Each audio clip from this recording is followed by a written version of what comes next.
Hey guys, this is Yoda. I've been doing a lot of VDH build testing in a bunch of different dungeons. I had the chance to feel out what I feel is the tankier slash more consistent build in pretty much every dungeon. Let me preface this by saying if you want to just play the same build every dungeon, you could just play this generic Aldrachi build here. But I have found a lot of different options that you can work with. So every single column here is basically a choice you have to make every dungeon. So first you have to pick if you're playing Felscarred or Aldrachi. Then you have to pick Illuminated Sigils or Down in Flames. Then you have to pick Soulmonger or Focus Cleave. Then you can pick Spirit Bomb, Extended Spikes, or Soul Furnace. Note that if you take Spirit Bomb, you also drop Ascending Flame.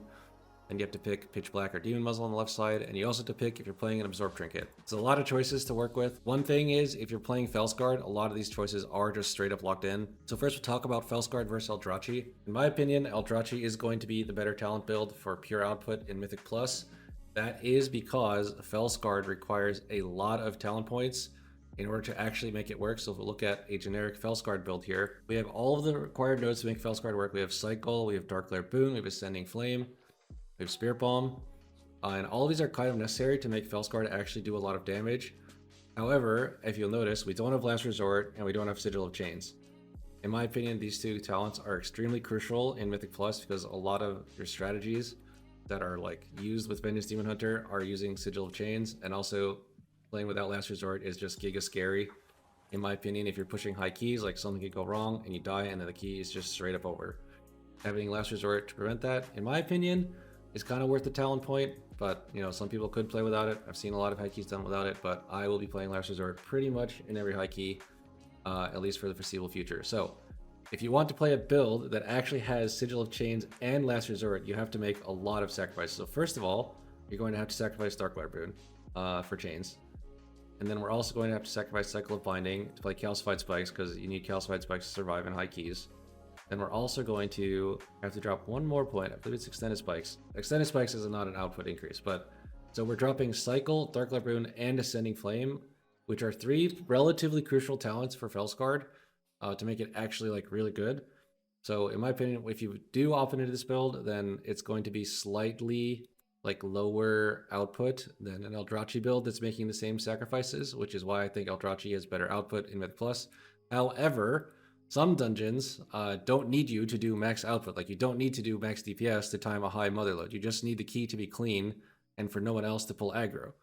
So in my opinion, Felscarred is actually really good at that. It's really good at having clean pulls every 2 minutes because you're doing a lot of damage, a lot of burst damage, and you're also getting really good aggro from all of your demon surges. And you're also generically tankier. So this is another question we get a lot. Which one is tankier, Felscarred or Aldrachi? Well, the answer is that they're tankier against different things. So Felscarred has a much better passive nodes. For instance, outside your demon state, you have 5% more max health and 20% more armor.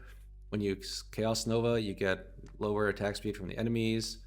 And you also have 8% increased agility on Demon Farm. You have random mastery when you use Sigil of Flame. And you also have Set Fire to the Flame. Like, all of these are really good passive DRs that are associated with Felscarred. Also, you have somewhat higher meta uptime, although it's like not really that crazy, nothing to really write home about. So you are more passively tanky. However, your self-sustain is not as high because you're missing some of the Aldrachi self-sustain buffs. For instance, Aldrachi has Incorruptible Spirit, which is giving you 15% more for every time you consume a soul. You have this buff, 20% increased damage and healing. You have Wounded Quarry giving you more souls. I think there's another talent that gives you more souls every time you do something. Yeah, a second enhanced ability, also Shattered Soul Fragment. So your self-healing is much higher as Aldrachi. Also, your Painbringer stacks are much higher as Aldrachi generically. I would say against like random melees, you're probably tankier baseline in Felscarred. Especially if you have meta plus spikes built up, you're probably tankier in Felscarred. But Aldrachi has better self-sustain. What does this mean in dungeons with extremely hard target count, where you're kind of just able to top yourself every global anyway? I would say Felscarred is quote-unquote tankier. For instance, that's Cinder Metery, which is why I recommend Felscarred there. However, in lower target count dungeons, or like extremely dangerous low target count pulls, for instance, like in Workshop, you get to the pull and it has a bunch of smallies that die instantly, and it also has a drill that is giving you puncture and 3 slimes that are mailing you really hard and giving heal absorb. Well, Felscarred is not super good against that because it doesn't have as good self-sustain. It's going to mitigate some of the damage you're taking, but obviously it does not very useful against the bleed. and you're missing just a lot of self-sustain from Aldrachi. So in that situation, Aldrachi would be better, but you know, the different hero talents are good in different situations. So that said, that is kind of my comparison for Felscarred versus Aldrachi. Right now, I think I'm playing Felscarred in Motherlode and Cinder Meadery. In Motherlode, as I mentioned, you kind of just want every pull to be clean, no aggro issues when even though it's being gathered from like the four corners of the world. Also, randomly in Motherlode, the first two bosses have damage amps, which is really good for a bursty, you know, build in Felscarred.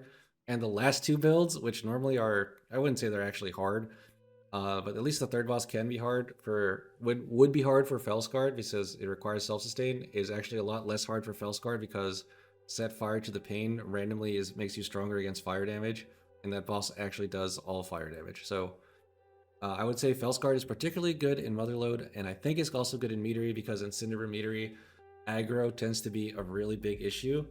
Also, there's extremely high target counts in almost every pull, so your self-healing is not really an issue. You're more worried about not getting one shot. On top of that, Final Sting is randomly very dangerous in that dungeon for Demon Hunter, and Felscarred, again, has 10% fire reduction. So I think these two dungeons are where I prefer to play Felscarred, and I would play Aldrachi in the rest. Alright, Illuminated Sigils versus Down in Flames. When do you play which one? So this is actually a pretty complicated one. In my opinion, okay, if you're, first of all, if you're playing Felscarred, you're playing Illuminated Sigils. There is no like ifs, ands, or buts. If you're playing Felscarred, you're playing Illuminated Sigils. Previously, I was deluded into thinking you could play a build with Down in Flames, but now that Feldev reset thing doesn't exist anymore, also you're not playing Dark Lair Boon, you're not really going for a high meta uptime like strategy anymore. So in my opinion, if you're playing Felscarred, you're just playing Illuminated Sigils, period. Also generically, if you're playing Felscarred, that probably means the dungeon is relatively scary melee wise. So yeah, Illuminated Sigils is also good for that. When do we play Down in Flames? In my opinion, Down in Flames is useful if you're going to fight a boss or single enemy or like low target counts where they're doing something to you that is very dangerous and cannot be parried. So in Theater of Pain, that's like the last boss is very scary sometimes with the Tank Buster. If you have no cooldown, you can potentially die. Obviously, you can outplay it with Illuminated Sigils. With like, if you have Fel Flame Fortification, you can have Immawar up, Demon Muzzle, you could have your Sigil of Flame up, and you can also have high frailty stacks on the enemy. But that is kind of like a lot to work around, and Down in Flames is not that much worse damage-wise, so I think Down in Flames is good there. Also, Gore Chop does Hateful Strike, cannot be parried, so Down in Flames is nice there. Also, if you randomly get Doki GG in the Zav quarter, like the first guy that does a massive tank hit, Down in Flames is probably going to be better against that guy too. So I do prefer Down in Flames at Theater of Pain, but Illuminated Sigils is perfectly reasonable too, since the dungeon is not that dangerous for tanks, and you can pretty much outplay every situation with Illuminated Sigils. You could go for Illuminated Sigils for a slightly higher damage, but I prefer Down in Flames. Where I talked about Motherlode and Meadery. In Priory, I actually do prefer Down in Flames. Even though a lot of the damage you take is from melees, that is because there are a few sources that are not melees that are very dangerous. So the first one is in the first pull, the main guy is casting Shield Slam. You cannot parry Shield Slam, so Illuminated Sigil is useless against that. However, you can try to have either meta or brand up for every single one that he hits you with until all the smallies are dead, and then like it's not going to one-shot you, but it could kill you if you randomly get meleeed by something else after. So Down in Flame is good against that guy. Random archers that do shoot, that shoot is not parryable, so Illuminated Sigil is useless against that. Down in Flame is very good. There's also the first boss, which Demon Hunter is not that against comparatively to other tanks, but it is still somewhat hard if you have no cooldown running, so Down in Flames is definitely better against that boss. After the first boss, that pull is really scary. I would say normally Illuminated Sigils is very good against that pull because most of the damage you take is melee. However, there is quite a lot of non-melee damage that you're taking from the Paladins, just chain casting Sacred Toll. Also, if you are playing around the buff that the Templars get, which is they have a buff that makes them 30% stronger. They also have another buff that gives them magic damage on their melees. You can kind of like sit with no cooldown when they don't have the buff, and then when they have the buff, you can like use a cooldown. So Down in Flames is good for that playstyle. And then later on, there is Baron, Brawnpike, both the living version and the undead version, which is a mini boss. Down in Flames is better for if you ever have to soak the Sacrificial Pyre. Down in Flames is much better for that. And against the actual mini boss that does like damage to your group and randomly does a tank buster, Illuminated Sigils is pretty much useless against that guy, whereas Down in Flames is going to make that guy way easier. So I do prefer Down in Flames in Prior's Sacred Flame. In Dark Flame Cleft, it's not super hard for the tank. However, there are quite a few things that parry is very useful against. So all of the menial laborers that apply the stacking dot to you, if you parry, you don't get the bleed, so parry is really useful there. The corridor creepers at the end do not apply their magic dot if parried, so Illuminated Sigils also is very useful there. There's also quite a few pulls that are just like relatively high melee damage, but not very high like unparryable damage. So Illuminated Sigils, in my opinion, is just really good in Dark Flame Cleft. There's nothing really that you need Down in Flames for, so I prefer Illuminated Sigils there. In Rookery, I do prefer Down in Flames. I think Illuminated Sigils is probably better for the first part with all the Rook guards that are mailing you. However, towards the end, Down in Flames seems to get more value. So against the biggest thing is like at the end there's these consuming void stones that get a bunch of stacks from all the mobs near them and then melee really hard. Normally say, oh, they're meleeing, so Illuminated Sigils would be really good. It's gonna, sometimes you could parry their melees. In my opinion, against one mob, it is not consistent to depend on parries because, you know, he's going to hit you and then half the time he's going to hit. Half the time he's going to hit. You can make it so that he only hits half the time, but what if you just get unlucky like twice in a row? He just hits you twice in a row. That's a cheat death. In my opinion, it's more effective to mitigate the damage that thing is dealing to you by using cooldowns, especially because at 40% he goes AFK for 20 seconds where he pulses AoE damage to the group, but he doesn't melee you. So a build that is built around, that is like themed with having cooldowns up when you're actually taking damage, such as a Down in Flames build, is much more effective at tanking that enemy. Also, randomly, the third boss can sometimes be hard if you're required to take like extra stacks of the debuff. And the area before second boss can be somewhat difficult, and there's a lot of magic damage you're taking that Down in Flames is effective against. So I do prefer Down in Flames in Rookery. All right, Floodgate. Again, long-winded. So in Floodgate, there is a lot of melee damage that you're taking from the random soldiers that people like to pull, the hyenas. I would say once you get past the first area, Down in Flames is probably going to be better, but the first area is much more difficult for tanks. Most of the damage that you take in the first area is going to be parryable, so Illuminated Sigils, in my opinion, is better for that area, especially, as we mentioned, because of the soldiers that are applying a stacking magic debuff on you that actually just straight up doesn't apply if you parry it. There are quite a few enemies there in this dungeon that are dangerous, that are not affected by parry, which are the bosses, which you can, but in my opinion, you can just play an Absorb Trinket and those bosses suddenly become a lot easier. All right, so Workshop. We did mention Workshop as an example earlier, especially after, so in the first pull of the dungeon, obviously Illuminated Sigil is going to be better. You're getting melee by like 30 mobs, so like the RNG aspect of the parry is not going to play out that much because you're going to have like the law of averages is going to work in your favor there. Also, you're going to have better aggro with Illuminated Sigils. However, after that, you're going to fight the first boss. So obviously you can survive the first boss with Illuminated Sigils. It's been done by everyone.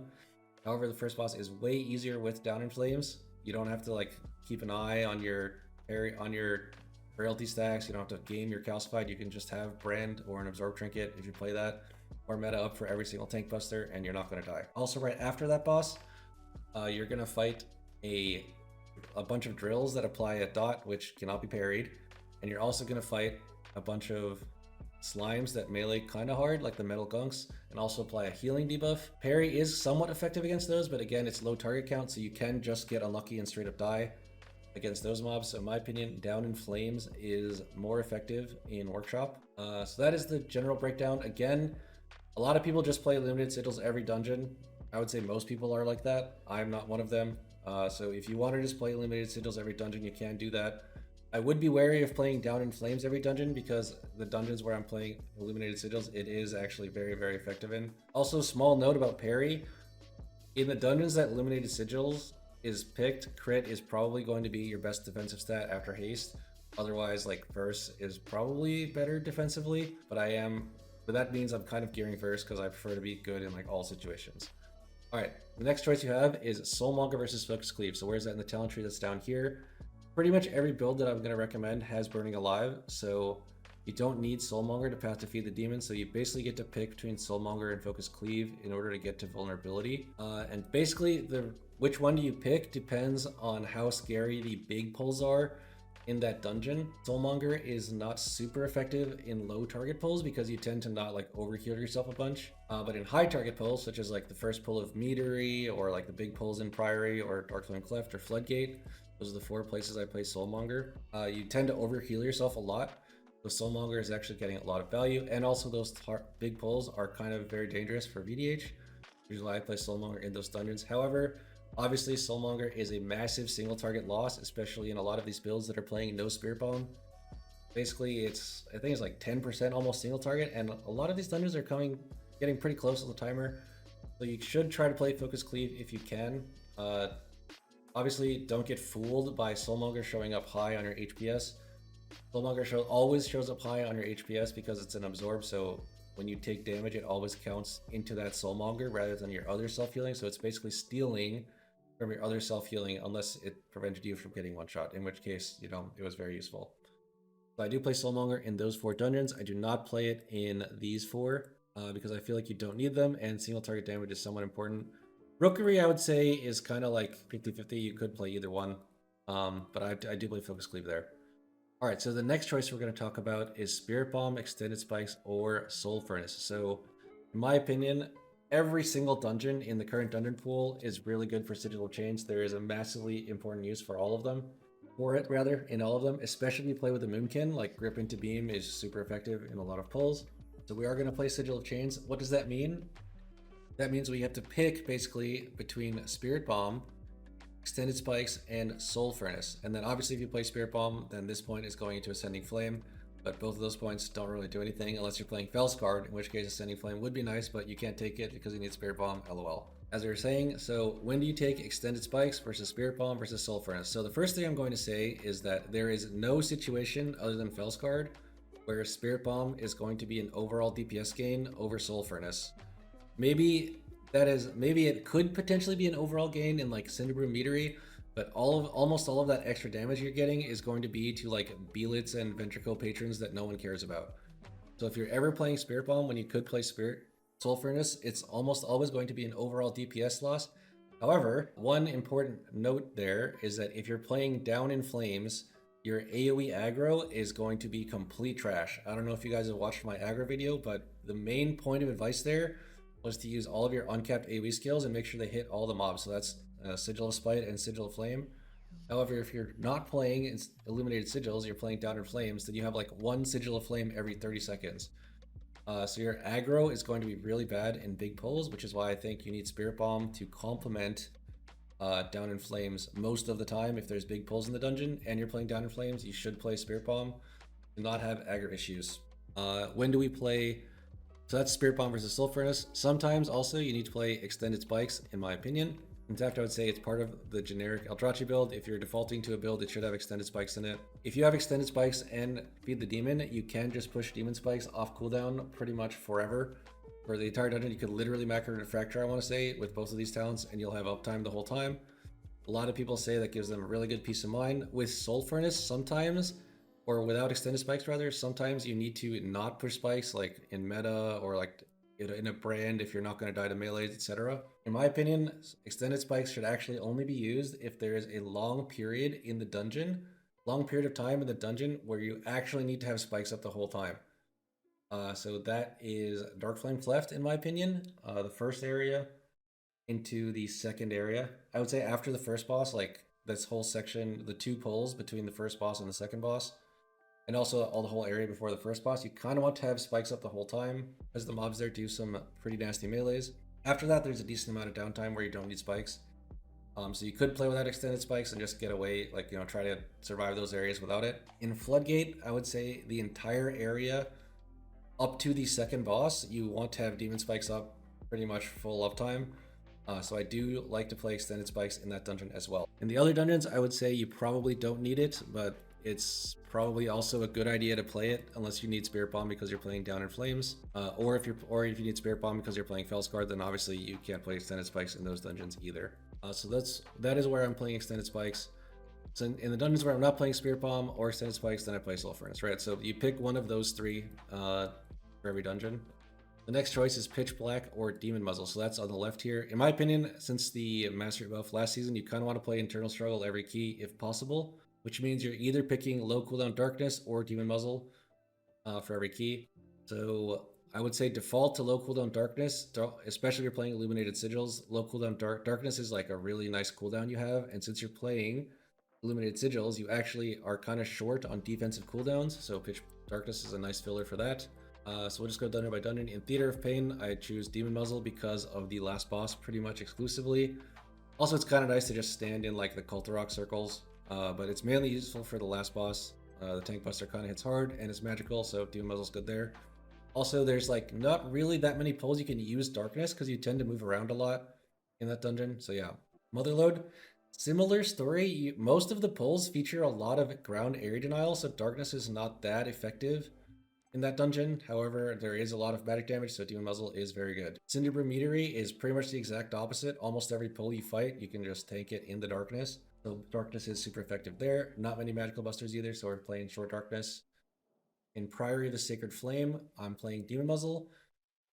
That's because there is a decent amount of magic damage, especially in the pull after the first boss and the first boss itself.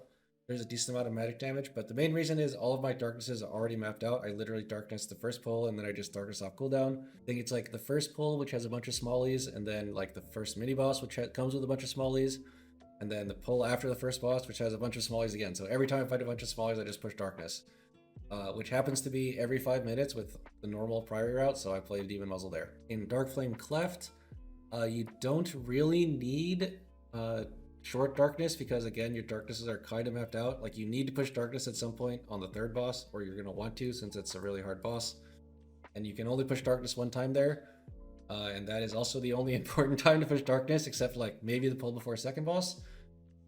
So that's why we're playing Demon Muzzle. It's somewhat useful on the creepers at the end. So yeah, in Rookery, I would say most of the pulls are you have kind of like running around for a lot of the pulls, so you can't use darkness that effectively for mitigation, like as a cooldown for yourself. However, there is a lot of magic damage that you can deal with Demon Muzzle, so we take that. In Floodgate, in my opinion, Pitch Black is better, but Demon Muzzle is very good on the first boss. If the first boss gives you trouble, then you could consider swapping to Demon Muzzle. With Pitch Black, you can darkness, I think, the first pull, and then one more pull before the boss, and then you can also pick darkness again on the first boss. So that is pretty effective. You can also darkness on Swamp Face, and then like one more time before last boss, and then use it on the last boss as well. So I do prefer Pitch Black in there. In Workshop, I prefer Pitch Black again because you can use it on the first pull, and then you can use it after the first boss again. And then you can use it, I think, maybe one more time on the first boss, but you don't really need to use it on the first boss. So I'd say just those two uses. You can play Demon Muzzle as well. It's just that Demon Muzzle is not super useful in Workshop. So I prefer Pitch Black. All right, next. Absorb Trinket. Do you play it, and should you play it at all? So in my opinion, Absorb Trinket is very useful for VDH because you are extremely vulnerable on pull. So if you have Absorb Trinket up on pull, then you can just basically always push it. Also, randomly as Felscarred, you are affected by something called Set Fire to the Pain, which is this talent. You have a very high uptime on having a dot on yourself, which reduces the cooldown of the Ringing Ritual Mud Trinket. So if you play Felscarred, you are pretty much playing Ringing Ritual Mud no matter what. This trinket is way too good as Felscarred. As Aldrachi, it's kind of like not as good because it kind of depends on the dungeon you're doing. Bomb Suit, I would say, is better if you're not getting any cooldown reduction because it's 1 minute 30 versus 2 minute cooldown. So dungeon by dungeon. In Theater of Pain, in my opinion, this dungeon is easy enough for tanks that you do not need a tank trinket. You can play it if you want to, of course, but just know it is like minus 10% damage or something compared to a random stat stick. Motherload and Meteory. We are playing Felscarred, so that means we're playing Mud Trinket pretty much by default. Especially as Felscarred, you're missing a little bit of self-sustain compared to Aldrachi, so the Mud Trinket helps you counteract that. In Priory, I choose to play Bomb Suit as Aldrachi. Dungeon is relatively hard for tanks, so I like having the extra Absorb Trinket. Also, there's a few pulls that are extremely dangerous on pulls, such as like the first pull of the dungeon with the first mini-boss, the second mini-boss with all the smallies, the first boss itself, and the pull right after the first boss are all very scary. So Bomb Suit, in my opinion, is very good in Priory. You can play Mud also. I just prefer Bomb Suit in there as Aldrachi. Dark Flame Cleft, I tend to play Ring Ritual Mud. In my opinion, this dungeon is somewhat dangerous for tanks, and there are a lot of dots on you, so you have very low cooldown on this trinket. Also, the timer in Dark Flame Cleft is like a complete joke. Like you can 2-chest at the highest key that's possible to do. So in my opinion, that's kind of why also I have Extended Spikes and Soulmonger. This extended Soulmonger versus Focus Cleave, Extended Spikes versus Soul Furnace, and like Absorb Trinket versus no Absorb Trinket are all like timer decisions that you make. In Dark Flame Cleft, the timer is so free that I'm basically just playing like full tank build if possible. In the Rookery, I would say it's a different story. The timer is relatively tight in Rookery ever since they nerfed it to 29 minutes. Also, single target damage is valued at an all-time high because it can potentially allow you to skip a phase on last boss, which is, as you'll notice, we have Focus Cleave, Soul Furnace, and no Absorb Trinket selected for Rookery. That's because we value single target damage in that dungeon extremely highly. In Floodgate, I think you should play an Absorb Trinket, especially because I'm suggesting Illuminated Sigils in there. The first boss can be very scary without an Absorb Trinket, especially as Illuminated Sigils, because every single tank buster you kind of want to have something.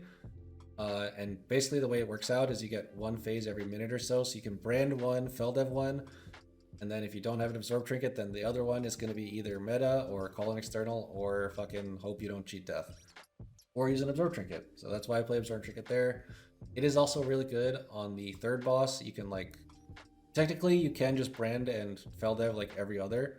Then you have to sit on Feldev. Also, sometimes Feldev or brand might not even be enough somehow. It was also useful on last boss, but last boss is super nerfed now, so you don't really need it for that. But it is very useful on the first boss. Also, the first area just randomly hurts a lot, so I don't mind playing Mud in that dungeon. Workshop, I would say you only need an Absorb Trinket or want an Absorb Trinket for the first pull and the section between the first boss and the second boss. But in my opinion, you can kind of just get through that. If your first pull play is clean, you shouldn't cheat death, and then you can probably get to the second boss and only die once, which you have cheat death for. And then the rest of the dungeon, you don't really need a cheat death trinket. You don't really need any defensive value at all. But I think as long as you play cheat death, you can kind of get by with no Absorb Trinket, Soul Furnace, and Focus Cleave. All right, so that is all of my Vengeance Demon Hunter testing, the result of all my testing. Obviously, I reserve the right to change anything. I reserve the right not to play this build in any of these dungeons, and I also reserve the right to just be straight up wrong about what is good. It's possible that since every single other Demon Hunter I see is just playing the same generic Aldrachi build, that they're all right, and this is just the right build. But I have been changing my build around a bit, and this is what I have come up with for pretty much every dungeon. All right, thank you all for watching. Peace out.